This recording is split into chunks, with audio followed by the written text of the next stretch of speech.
Hey guys, it's Scott with Scottie Beat Cards, and in this video, I'll look at the top players so far in Major League Baseball and see what's going on with their baseball cards. I love the beginning of the baseball season. One, baseball is back after it's been gone all winter long. But two, we can see some players we expect to do really well, and their cards start to move. And we also see players who are kind of a surprise, like a Wilyer Abreu we're going to talk about, who are some of the best players in baseball thus far. We want to see what's happening with their cards. So in this video, you can see I'm on Fangraphs. And what I'm doing on Fangraphs is looking at the top 10 players in baseball, and we're going to talk about the price movements of their cards. First thing I want to show you is if you actually go over to the split section, this is something that I really love to do in real time. You can see live stats today, and you can see what players had the best day so far. Jung-Ho Lee had 0.3 WAR. We can see Trevor Story had 0.3 WAR, and you actually can go see even had the worst day as well. But you're also able to hit live stats full season. If you hit live stats full season, you're able to see what their cumulative stats and WAR is so far. So someone has a good or a bad game, you can see how much it moves up and down. It doesn't take defense into consideration, so it may change slightly the next day, but at least for offense and base running, it will be completely accurate. So really cool thing, but here we can see the top 10 players in Major League Baseball. So as of right now, these are completely accurate. It's funny because I started to record this before the Dodgers game started, and Tommy Edman was ahead of Bobby Witt Jr. So that just changed because Tommy Edman must have made an out and he dropped down a little bit. But either way, we're going to be looking at the 8 of the top 10. I'm excluding Geraldo Perdomo and I was excluding Tommy Edman. So we're going to be looking at Pete Alonso, Spencer Torkelson, Fernando Tatis Jr, Wilyer Abreu, Jung-Ho Lee, Kyle Tucker, Aaron Judge, and Corbin Carroll, and seeing what's going on with their cards. I'm going to be using market movers for this because market movers is great at having like really niche and random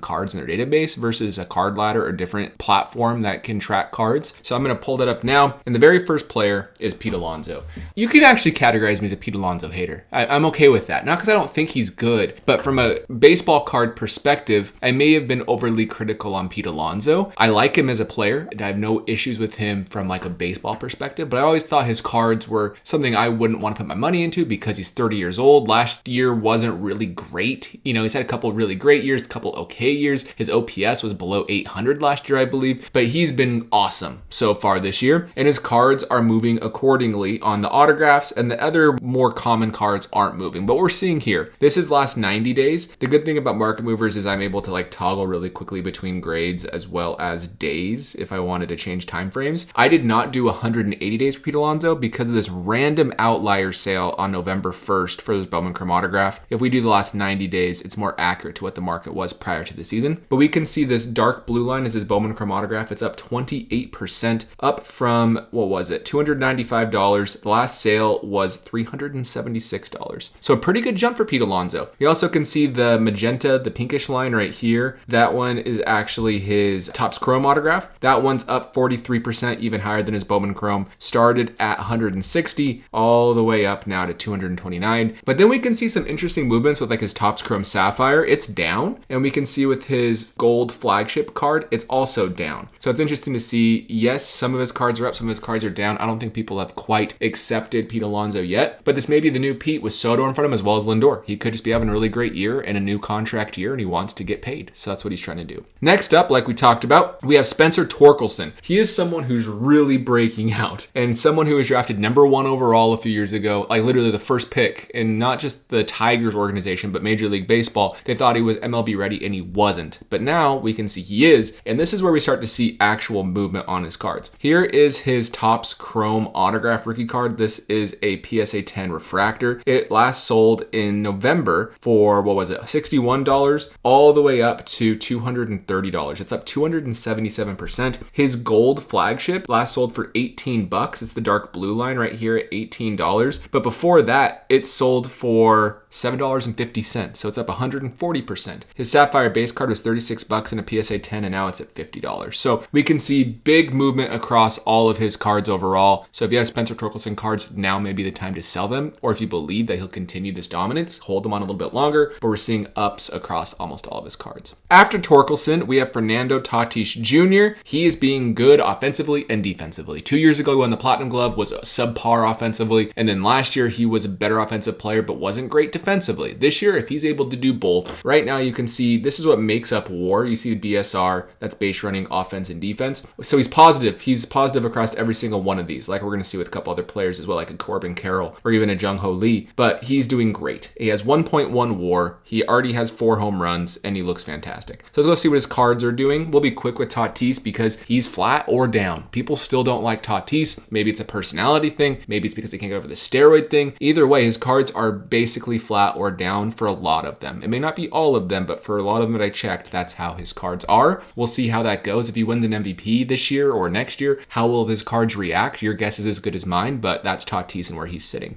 After Tatis, we have Wilyer Abreu. And talk about a breakout player. He was good last year as a rookie, but this year he has 3 home runs, 12 RBIs, hitting .340. He has a 194 WRC+. WRC+ is similar to OPS+, but if you actually hover over it, it's basically taking into consideration how you got on base, not just that you did get on base. So 100's league average. All of these players are well above, but Wilyer Abreu is a 194 WRC+ with very good defensive metrics. So good offensively and defensively for a 1.1 WAR. If we go look at Wilyer Abreu, his cards are way up as well. His Topps Chrome rookie autograph, I did raw as well because I think it's fun to mix in graded and not graded. But that card went from, we can actually go hover where it went from $8 all the way up to $36. So that's up 351%. That's not even the highest. His highest sale was $50 on April 1st. So I mean, there's even a few more high sales above $40 before it dropped back down to $36. So Wilyer Abreu's cards are hot. We can see a PSA 10 Topps Chrome Sapphire is at $48. It's up 134%. His Topps Chrome Sapphire autograph is this magenta line. It is now at $137, up from $68 less than 2 months ago. So that's great for Wilyer. All his stuff is up. If you have his cards, check it out. He probably was a rookie you didn't realize was good when you were opening packs potentially, but his cards are really moving. After Wilyer, we have Jung-Ho Lee. Jung-Ho Lee, before he came over to Major League Baseball, was a batting title winner. I think he won an MVP in the Korean League, all these different things. He was good offensively on the base pass. He was great defensively. He won a bunch of gold gloves. He was an all-around player, which is why the Giants gave him like $130 million plus posting fees. So as of right now, he's really showing that. And this is including his big Sunday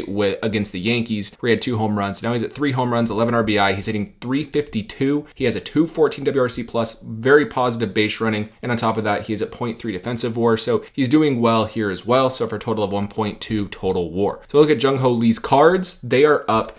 Look at his raw gold. This one's funny, but this card is up 808%. This is his flagship gold raw because it sold for 99 cents and now it's at $8.99. There were sales above, up and down, right? Like here's one for $3.86. Here's one for $5.99. Either way, they're up. Then we have his Topps Chrome autograph, which is this darker blue. That one is up 47%. It sold for $80 in December. Now it's actually up to $118 in April. So pretty cool to see there as well. And then we can see the other cards up 22% and 35% that I wanted to highlight. Jung-Ho Lee, who knows if he can keep it going. It was too bad he hurt his shoulder last year. He ran into the wall, I believe, trying to catch a fly ball, and he was out a lot of the year. So hopefully his shoulder stays healthy and he's able to keep going, but I like Jung-Ho Lee. Next up is Kyle Tucker. Good for the Cubs, making a trade, being aggressive, and it paying off. Good for you. And so for Kyle Tucker, he's been great. I guess we can look at his stats really quick, can't we? But he had 5 home run, 18 RBI. He's hitting .319 with a 199 WRC plus, and he does have negative defensive metrics, which he kind of goes back and forth with that. But either way, here's Kyle Tucker cards. He's up 8% on his PSA 10 Bowman Chrome autograph. This line right here, pretty flat, but he's up 112% on his raw Bowman Chrome autograph. So you can see it sold for $56. Now it's all the way up to $125. His gold flagship out of 2019 PSA 9, that card was $45. Now it's up to $79. You can always again change it right here to see what the raw's doing. It is up 26% in raw condition as well, which is pretty cool to see. So that is Kyle Tucker. After Kyle Tucker, we have Aaron Judge. It's kind of cooled off in the sense of power numbers, but he still has probably the highest WRC plus in baseball at 243, 1.4 WAR. He's barely negative on the base pass and defensively, but very positive. I think he has the highest offensive metrics so far in baseball. But 6 home runs, 20 RBI. He's hitting .357 with a 243 WRC plus with 1.4 WAR. And his cards are up, especially since the World Series. I did this the day the World Series ended, and we can see his gold Bowman Chrome rookie autograph in a BGS 9.5. It sold for, what is this, $5,000 before dropping after the World Series to $4,000. It just sold for $6,800, almost $7,000. So that card's up 33%, and that's not even from the lowest sale, which happened on November November 11th.